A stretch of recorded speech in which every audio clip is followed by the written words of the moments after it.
Şagirdlər, bugünkü dərsimiz çevrə üzrə hərəkətdə yol yer dəyişmə, çevrə üzrə hərəkətdə yola və yer dəyişməyə görə orta sürət anlayışından danışacağıq.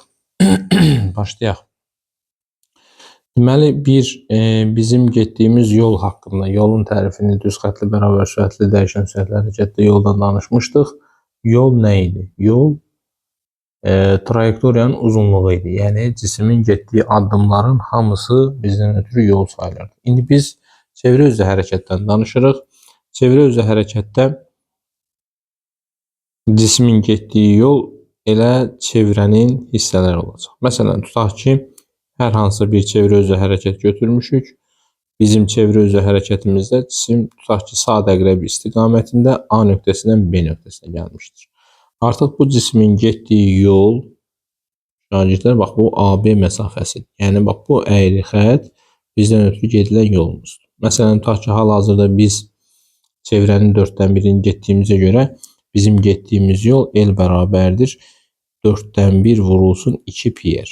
Yəni, çevrə üzrə hərəkətdə cismin getdiyi yol bir periyod ərzində getdiyi yol çevrənin uzunluğuna bərabər olduğuna görə biz hal-hazırda çevrənin 4-dən 1-ini getmişik. Ona görə bizim gedilən yolumuz 4-dən 1 vurulsun 2 pi-r'dir. Yəni, pi-r bölünsün 2-yə bərabərdir. Və bu bizdən ötürü gedilən yoldur. Yer dəyişimi isə hərəkətin başlanğıcı ilə sonunu birləşdirən istiqamətlənmiş düz xətt parçasıdır. Yəni, A nöqtəsindən cisim hərəkətə başlayıb və gəlib B nöqtəsinə. Artıq bizim yer dəyişməmiz, bax, bu düz xəttdir. İstiqamətlənmiş düz xəttdir. Yer dəyişməmiz budur. İndi, məsələn, hal-hazırki vəziyyət üçün bunları ayrı-ayrı deyəcəm. İndi, hal-hazırki vəziyyətimiz üçün radius və burada bərabər yanı düzbucaqlı üçbucaq var. Hipotenuz yer dəyişmədir. Onda bizim yer dəyişməmiz kök altında r kvadrat üstəgəl r kvadrat olar. O da r kök altında 2-yə bərabər olur. Yəni, gedilən yol istəyəndə biz 2 pi-rin misilləri, tam misilləri də ola bilər, 4-dən 1-i də ola bilər, 3-dən 1-i də ola bilər və s. O bizə verəcək zamanı və yaxud da bucağa görə bunu ayarlayacaq. Yəni, bizim getdiyimiz yol 2 pi-rin hissələri olacaq. Ya tam misilləri, ya da kəsir hissələri. Amma yer dəyişməmiz bütün hallarda başlanğıc və sonu birləşdirən istiqamətlənmiş düz xətt parçasıdır. İndi gəlin biz bir-bir o yolların hamısını qeyd edək. Birinci, tutaq ki, bizim dönmə bucağımız fimiz 90 dərəcədir. Fimiz 90 dərəcədir.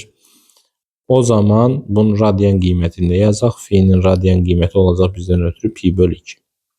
Onda bizim zamanımız periyodun 4-dən 1 olacaq. Çünki 90 dərəcə 360-ın 4-dən 1 olduğuna görə avtomatik zamanımız da periyodun 4-dən 1 olacaq. Yəni, cisim 4-dən 1 periyodda yolu, getdiyi yolu və yer dəyişmənin tapılması məsələsinə baxacaq. Bizim çevrəmizi 4 bərabər hissəyə ayırdıq. Tutaq ki, sadə əqrəb istiqamətində gedirik. Bu istiqamət önəmlidir, şagirdlər. Bu istiqamətə mütləq diqqət etmək lazımdır. A nöqtəsindən tutaq ki, cisim hərəkətə başlayıb və gəlib B nöqtəsinə. Artıq bizim getdiyimiz yol AB məsafəsidir. Yəni, bu hissəni getmişik. Bu da bizim radiuslarımızı da çəkək belə. Bax, bizim getdiyimiz yol buradır, L. Artıq gedilən yolu təyin eləyəsi olsaq, gedilən yolumuz 2 pi-rin 4-dən 1-idir. O isə bizdən ötürü olacaq pi-r bölünsün 2. İndi gələk yer dəyişməyə. Yer dəyişməmiz isə başlanğıc və sonu birləşdirən istiqamətlənmiş düz xətt parçası idi. Yəni, artıq bu parça bizdən ötürü olacaq yer dəyişmə. S. Bunda yer dəyişməmizin qiyməti olacaq kök altında r kvadrat, bax, buradakı düzbucaqlı üçbucağa görə üstəgəl r kvadrat, o da eləyər r kök altında 2. İndi gələk sürət dəyişməsinə. Sürətimiz burada sadə əqrəb istiqamətindədir, toxunan istiqamətdə B nöqtəsindəki sürətimiz toxunan istiqamətdə bu şəkildə olacaq. Artıq burada nisbi sürətdən gedir söhbət. Sürət dəyişməsində biz bu sürəti paralel olaraq bura köçürsək, onda bizim nisbi sürətimiz olacaq bu. Delta V'miz bura olacaq. Yenə də düzbucaqlı üçbucaq tapdıq. Sürətimiz modulca dəyişmir. Artıq üçbucağın katetləri oldu V. V. Onda sürət dəyişməmizin düsturu olacaq kök altında v kvadrat üstəgəl v kvadrat. O da eləyəcək v kök altında 2. Bax, yenə də deyirəm, bu sürətin dəyişməsidir. Yəni bizdən sürəti soruşsa, məsələn, tutaq ki, xətti sürəti soruşsa, xətti sürətimiz həmişə rəngi dəyişir. Xətti sürətimiz həmişə sabitdir. Məsələn, burada 5 isə sürət, burada da 5-dir. Məsələn, burada da 5-dir, burada da 5-dir, burada da 5-dir. Yəni bütün nöqtələrdə sürətimizin qiyməti 5-dir. Amma sürət dəyişməsindən danışanda biz istiqamətcə baxacağıq və nisbi sürətdən danışacağıq. Ona görə sürət dəyişməmiz v kök altında 2 olacaq. İmpuls dəyişməsindən danışası olsaq, bizim impuls dəyişməmiz, delta P'miz impuls mv olduğuna görə elə M vurulsun delta V yaza bilərik. Yəni bizim düsturumuz olacaq P kök altında 2. Bu oldu bizim 4-dən 1 periodda sürət dəyişməsi, yol və yer dəyişmə.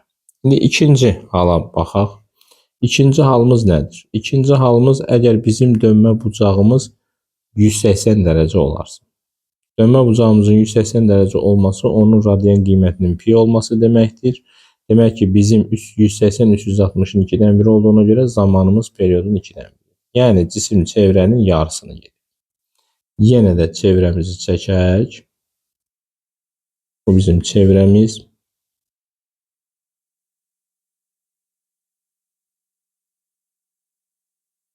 Tutaq ki, cisim yenə də sadə əqrəb istiqamətindədir. A nöqtəsindən gəlib B nöqtəsinə. Artıq bizim cismimizin getdiyi yol olacaq. Bu isə olacaq bizdən ötürü gedilən yolumuz. Burada radius, bura radius.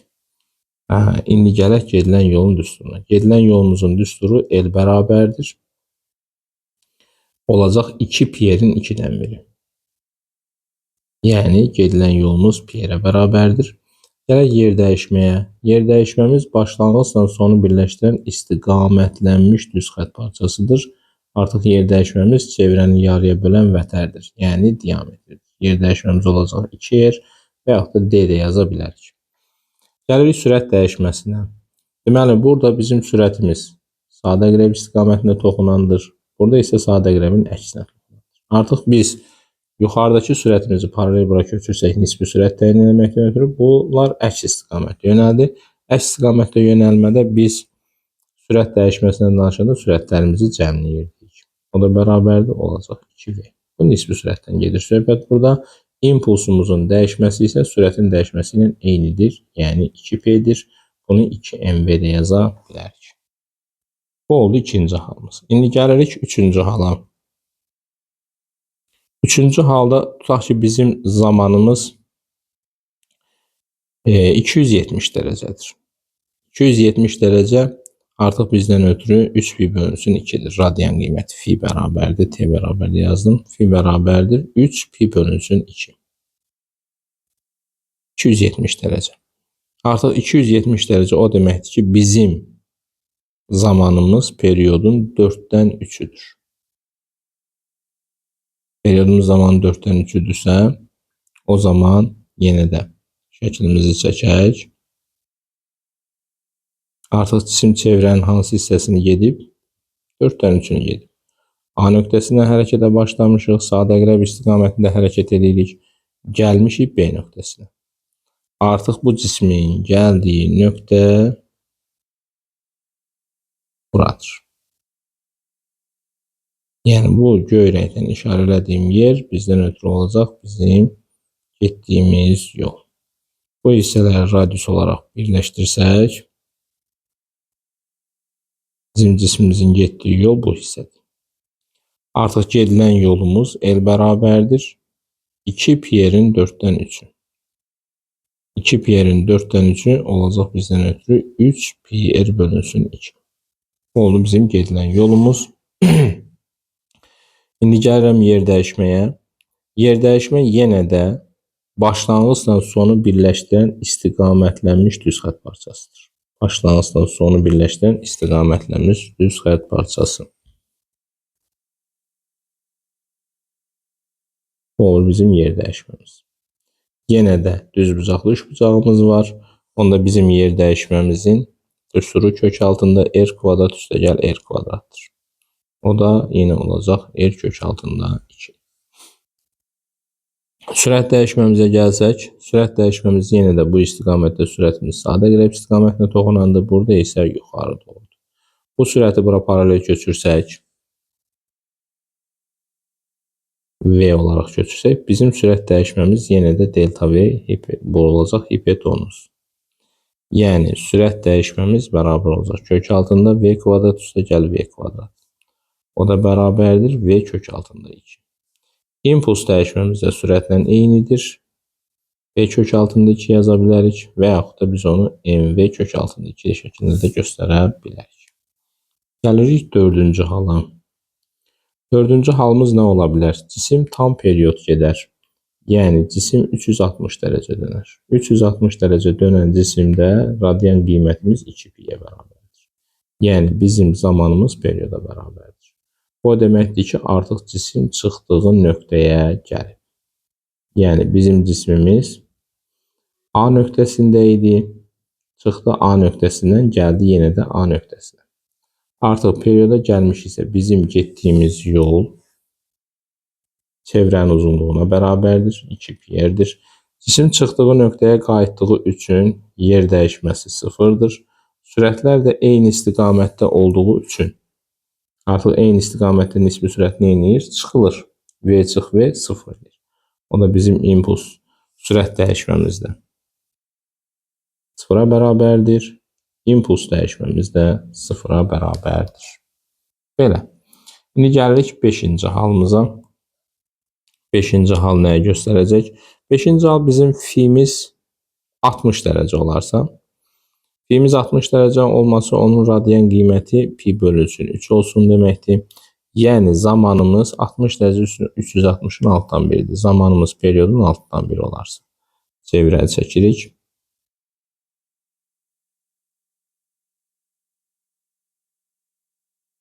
Cisim A nöqtəsinə hərəkətə başlayıb və bu cisim dönüb 60 dərəcə. Artıq bizim getdiyimiz yol bu qövsün uzunluğudur. Onda gedilən yolumuz 2π-nin altdan biri.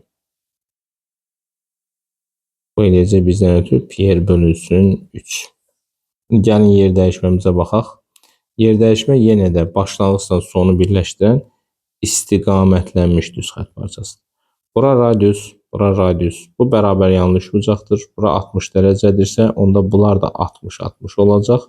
Çünki aşağıdakı bucaqlar bərabər olmalıdır bir-birinə. Bu çevrildi bərabər tərəfli üç bucağa. Onda bizim üç bucağımızın üçüncü tərəfdə nəyə bərabərdir? Radiusa bərabərdir. Demək ki, altdan bir periyodda cismin yer dəyişməsi radiusa bərabər olacaq. Sürət dəyişməsini də biz üç bucağın üçüncü tərəf olaraq qəbul eləsək, kök altında V kvadrat üstəgəl V kvadrat çıx 2 V1 V2 o da V kvadrat kosinus 60 dərəcə yazacağıq. Bu da bizdən ötürü yenə də çıxacaq V. Yəni sürət dəyişməmiz də V-yə bərabərdir. Onda impuls dəyişməmiz də P-yə bərabərdir və MV-yə bərabərdir. Və nəhayət 6-cı şərtimizi deyirik. 6-cı şərtimiz zamanımız periyodun altdan 5 olarsa,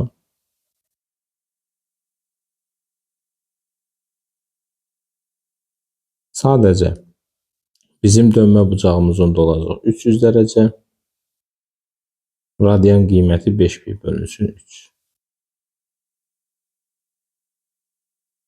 Onda bizim getdiyimiz yol 6'dan 5 vurulsun 2π'dir. O da eləyəcək 5π bölünsün 3. Yer dəyişməmiz yenə də radiusa bərabər olacaq. Sürət dəyişməmiz V, impuls dəyişməmiz də P-yə bərabərdir. Bu, çevrə üzrə bərabər sürətli hərəkətdə yol, yer dəyişmə və sürət dəyişməsinin düsturlarının alınışı ilə izahı. Deməli, şagirdlər, bir də burada orta sürət anlayışımız var. Orta sürət anlayışında nə deyəcəyik? Yer dəyişməyə və yola görə orta sürət. Orta sürətimiz həmişə yadda saxlayırdıq. Ümumi yolun ümumi sərf olunan zamana nisbətidir. Yer dəyişməyə görə də S ümumi bölünsün T ümumi yazacağıq. Məsələn, indi tutaq ki, bizim zamanımız periodun 4-dən biridir. Zamanımız periodun 4-dən biri olarsa, onda bizim yola görə orta sürətimiz, qarşısından yazıram yola görə. Yola görə orta sürətimiz V orta bərabərdir. 4-dən 1 periodda cismin getdiyi yol πr bölünsün 2 idi. Ona görə də bizim L ümumimiz πr bölünsün 2-dir. Bölünsün 4-dən 1 T yazacağıq. 4 yuxarı qalxar, onda düsturumuz olar 2 πr bölünsün T. Yola görə orta sürətimiz oldu mu? İndi gəlin eyni məsələdə yer dəyişməyə görə orta sürətə baxaq. Buradan yazıram yer dəyişməyə görə. Yer dəyişməmiz isə R kök altında 2 idi. 4-dən 1 periodda. Ona görə də yer dəyişməyə görə orta sürətimiz R kök altında 2 bölünsün 4-dən 1 T. Çünki ümumi zamanımızı 4-dən 1 T götürürük və o da olacaq 4 R kök altında 2 bölünsün T. Və salam. Bax, bu da yola görə və yer dəyişməyə görə orta sürət. Yəni, zamanımızı hansı hissə verirsə, həmən hissəyə görə yol və yer dəyişmə tapırıq və bölürük ümumi zamana. Ümumi zamana böləndə orta sürətimizi almış oluruq. İndi gəlin saatın saniyə əqrəbi və dəqiqə əqrəbi ilə bağlı bu tip məsələlərə uyğun bir iki dənə məsələ deyim. Ondan sonra yekunlaşdıraq. Məsələn, tutaq ki, bizə deyəcək ki, 20 sm uzunluğu saniyə əqrəbi, avtomatik saniyə əqrəbi deyirsə 20 sm, onu 0,2 metr yazayım, yəni radiusumuzu verdi 20 sm. Saniyə əqrəbindən danışırsa, mən avtomatik saniyə əqrəbinin periodunu 60 saniyə verəcəm. Deyir ki, mənə uzunluğu 20 sm olmuş saniyə əqrəbinin T bərabərdir 15 saniyə ərzində uc nöqtəsinin getdiyi yolu və yer dəyişməni hesablayın. Yəni, həm yer dəyişməni istəyir, həm də yol istəyir. İndi gəlin baxaq. Mən əvvəlcə baxmalıyam ki, mənim zamanım periodun hansı hissəsini təşkil edir? 15, 60-ın hansı hissəsini təşkil edir? Mən baxıram 15 böl 60 hissəsi, yəni 4-dən 1 hissəsi. Demək ki, bizim zamanımız periodun nə olub? 4-dən 1-i. 4-dən 1 periodda bizim yer dəyişməmizin düsturu R kök altında 2 idi. Santimetrlə götürəsi olsaq, bunu elə 20 kök altında 2 santimetr götürə bilərik. Gəlirik gedilən yola. Gedilən yolumuz nəyə bərabər idi? πr bölünsün 2. P-ni də 3 versək, 3 vurulsun 20 bölünsün 2 santimetrlə hesablayıram. Bu da olacaq bizdən ötürü 30 santimetr. Baxın. Getdiyimiz yer dəyişmə oldu 20 kök altında 2 santimetr. Getdiyimiz yol oldu 30 santimetr. Metrə çevirəsi olsa bu 0,3 metr. Bu da 0,2 kök altında 2 santimetr olacaq. Və salam. Yəni, biz çevrə üzrə hərəkətdə yol yer dəyişmə anlayışını həll edərkən birinci nəyə baxacağıq? Zamanımız periodun hansı hissəsini təşkil edir?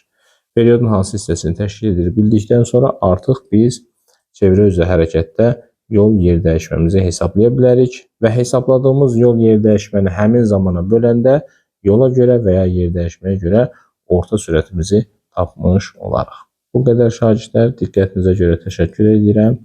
Videolarımızı bəyənməyi unutmayın, bəyənin, paylaşın ki, digər şagirdlərimiz, abituriyentlərimiz də bundan faydalana bilsin. Sağ olun.